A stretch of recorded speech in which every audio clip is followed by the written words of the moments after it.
नमस्कार. आजच्या नवीन व्हिडिओमध्ये सर्वांचं स्वागत आहे.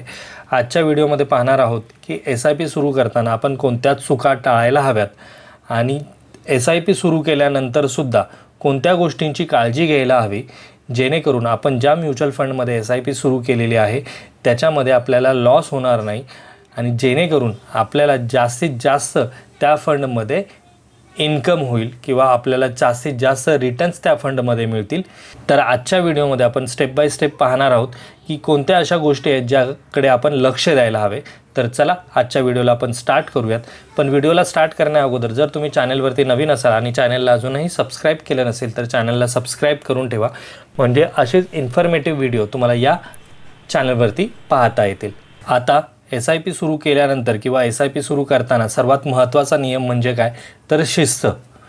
ज्या कुठल्या फंडमध्ये तुम्ही इन्व्हेस्टमेंट करत आहात किंवा SIP सुरू करत आहात तर प्रयत्न करा की जेवढ्या वर्षासाठी तुम्ही SIP सुरू केलेली आहे त्यामध्ये कधीही खंड पडणार नाही, कधीही तुमची SIP बाउन्स होणार नाही याचा प्रयत्न करा. जर तुम्ही 1 वर्षासाठी SIP सुरू करताय, 2 वर्षासाठी SIP सुरू करताय किंवा 5 वर्षासाठी SIP सुरू करताय तर प्रयत्न करा की प्रत्येक महिन्याच्या त्या तारखेला SIP तुमच्या अकाउंटमधनं जायलाच हवी. बरेच लोक काय करतात की SIP सुरू करताना जो आपल्याला म्युच्युअल फंड एजंट असतो तो आपल्याला सांगतो की 2,000ची करा, 3,000ची करा, 5,000ची करा. पण तुमचं जेवढं बजेट आहे, तुम्ही जेवढे पैसे भरू शकतात तेवढ्याच पैशाची SIP सुरू करा. उगाचच तुमच्यावरती बर्डन होईल आणि पुढे जाऊन ती SIP बंद होईल असं काहीही करू नका. तर सगळ्यात पहिला नियम म्हणजे काय तर SIP सुरू केल्यानंतर ती अर्धवट सोडली जाणार नाही, त्याच्यामध्ये कुठलाही बाउन्स होणार नाही याची काळजी घ्यायची. दुसरा सगळ्यात महत्त्वाचा नियम म्हणजे काय तर कोणाच्या सांगण्यावरनं किंवा कोणत्याही न्यूजवरनं एखाद्या फंडमध्ये इन्व्हेस्टमेंट करायची नाही. ज्या कुठल्या फंडमध्ये तुम्ही इन्व्हेस्टमेंट करत आहात त्याचा पुरेपूर अभ्यास करा. काही दिवस जाऊ देत, म्हणजे तुम्ही आजच्या आजच SIP सुरू करायला पाहिजे अशी काही गरज नाही. तुम्ही 8-10 दिवसानंतर जरी SIP सुरू केली तर फारसा मोठा असा काही फरक पडणार नाही. पण जर तुम्ही व्यवस्थित एखादा फंड सिलेक्ट केला आणि त्याच्यासाठी वेळ दिलात तर पुढे जाऊन तुम्हाला चांगले रिटर्न्स पाहायला मिळतील. आता याचं उदाहरण असं सांगतो की बरेच लोक आता एनर्जी सेक्टर्सच्या फंडमध्ये इन्व्हेस्टमेंट करतात. तर एनर्जी सेक्टरचा फंड म्हणजे कोणता तर ग्रीन एनर्जी सेक्टर फंडमध्ये, म्हणजे हा काय झाला सेक्टर वाईज फंड झाला. तर या फंडमध्ये फक्त ज्या ग्रीन एनर्जी रिलेटेड कंपनीज आहेत त्याच असणार आहेत. किंवा एखादा थेमॅटिक फंड घेतलात तुम्ही तर तो कसा असेल की फार्मसी रिलेटेड फंड आहे किंवा इन्फ्रास्ट्रक्चरशी रिलेटेड फंड आहे तर त्याच टाईपच्या कंपनीजमध्ये तो फंड इन्व्हेस्टमेंट करतो. मग ज्यावेळेस सरकारचे एखादं धोरण आलं किंवा एखादा नियम आला किंवा सरकारने कुठला टॅक्स लागू केला आणि त्याचा इम्पॅक्ट अशा टाईपच्या कंपनीजवरती जास्त झाला तर त्या फंडमध्ये इन्व्हेस्टमेंट केलेली अमाऊंट ऑटोमॅटिकली डाऊन होते आणि जे रिटर्न्स आपल्याला एक्सपेक्टेड असतात ते रिटर्न्स मिळत नाहीत. म्हणून इन्व्हेस्टमेंट करताना कोणत्याही प्रकारचा थेमॅटिक फंड किंवा सेक्टर वाईज फंड सिलेक्ट करताना काळजी घ्यायची. आणि जर तुम्ही बिगिनर असाल, जर तुम्ही पहिल्यांदाच SIP सुरू करत असाल तर अशा टाईपच्या फंडपासून लांब राहायचं.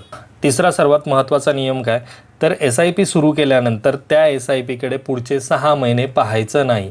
म्हणजे आपण काय करतो की SIP सुरू करण्यासाठी खूप वेळ घेतो.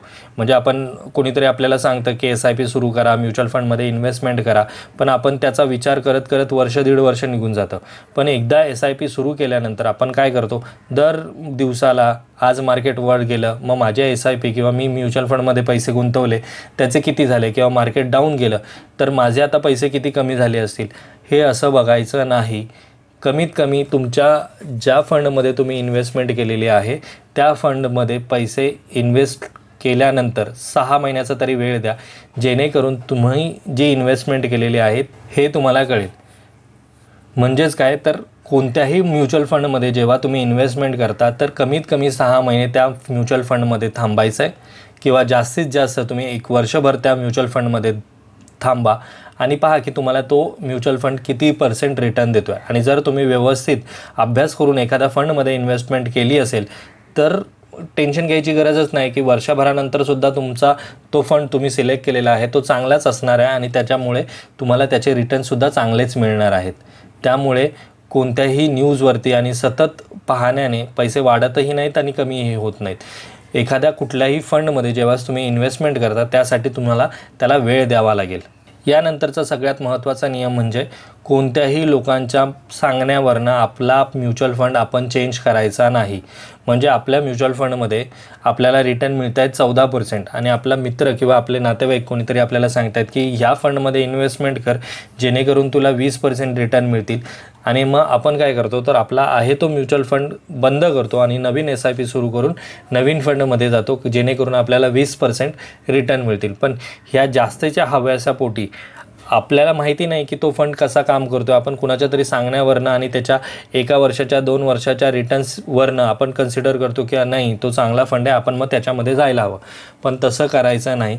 तसं केलं तर तुम्हाला पुढे जाऊन पश्चाताप होऊ शकतो। कारण की आतापासून म्हणजे ज्या फंडमध्ये गेले 5 वर्ष 6 वर्ष तुम्ही असाल त्या फंडमधनं जर तुम्ही बाहेर पडलात तर ऑटोमॅटिकली तुम्ही एका चांगल्या फंडमधून बाहेर पडतायत। तुम्ही 5-6 वर्ष त्या फंडमध्ये होतात का होतात कारण की तुम्हाला चांगले रिटर्न्स मिळत होते म्हणून होतात आणि आता कुणाच्या तरी सांगण्यावरनं तुम्ही फंड चेंज केलात तर चालणार नाही। हवं तर तुम्हाला एक नवीन SIP सुरू करा, पण असलेल्या फंडमधली SIP बंद करू नका।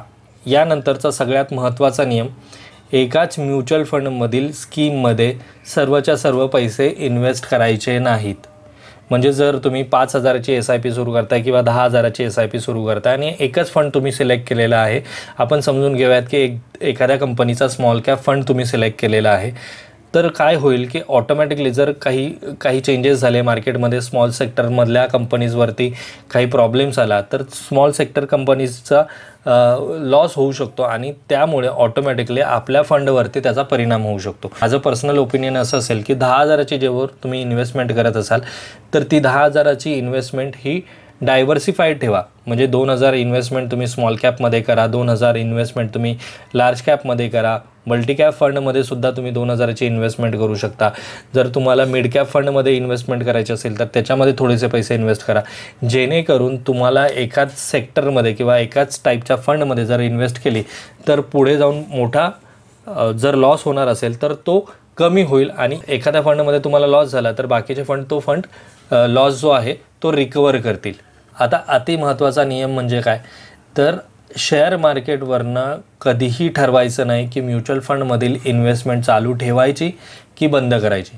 बरेच लोक काय करतात की शेअर मार्केट पडलं म्युच्युअल फंडमधले पैसे लगेच काढून घ्यायला सुरुवात करतात, पण तसं करायचं नाही। जे स्मार्ट इन्व्हेस्टर असतात ते ज्यावेळेस मार्केट पडतं त्यावेळेस मार्केटमधनं म्युच्युअल फंडमध्ये पैसे गुंतवतात।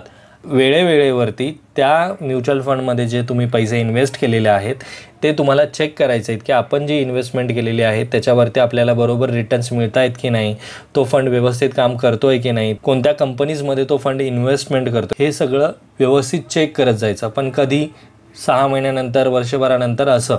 तर आजच्या व्हिडिओमध्ये मी तुम्हाला SIP सुरू करताना कोणत्या चुका टाळायला हव्यात आणि SIP सुरू केल्यानंतर सुद्धा कोणत्या चुका टाळायला हव्यात हे सांगितलेलं आहे। आजचा व्हिडिओ जर तुम्हाला इन्फॉर्मेटिव्ह वाटत असेल तर व्हिडिओला लाईक करा आणि हा व्हिडिओ तुमच्या मित्रमैत्रिणींना शेअर करायला विसरू नका।